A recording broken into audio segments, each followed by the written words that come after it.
We all saw this terrible shooting where some homeless piece of trash walks into a church that had been feeding this man, a church that had been helping this man, walked into a church with a shotgun, gunned down somebody, and then Jack Wilson, the 71-year-old firearms instructor, pulls out a weapon and smokes one into this guy's dome from about 50 feet away, which is outstanding shooting. Look, I don't do shooting stuff a lot on the show because I think it's ugly. I don't think it's a time to politicize things. It's a time to mourn. Somebody lost their lives there.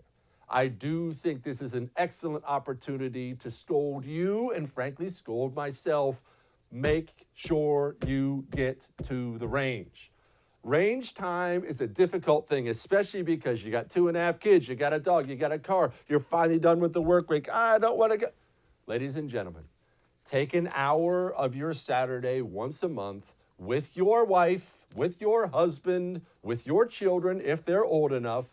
Go to the range and make sure you can shoot your weapon. Why? Because one day your life and the life of the people around you may very well depend on it. If you think you just get to pick up a weapon and in a high pressure situation, put a bullet in some guy's face from 50 feet away, just, out of the blue, you got another thing coming. That comes from practice and practice and practice and practice. And no, you may never be at the level of Jack Wilson. In fact, you probably won't be, but you can be a heck of a lot faster and deadlier than you are now.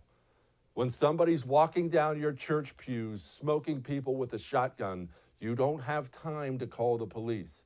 You have time to pull out your weapon or lay down and die. And the truth of the matter is this: if you enter a house of worship, whatever that house of worship may be, we have the synagogue attacks in New York.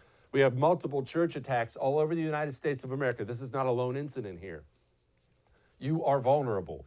Evil wants to enter a house of God. One, because it's a house of God. Two, because you're all facing away from the doors and focused on what's going up at the stage. Doors are almost always behind you and beside you. Train with your weapon and carry it in church.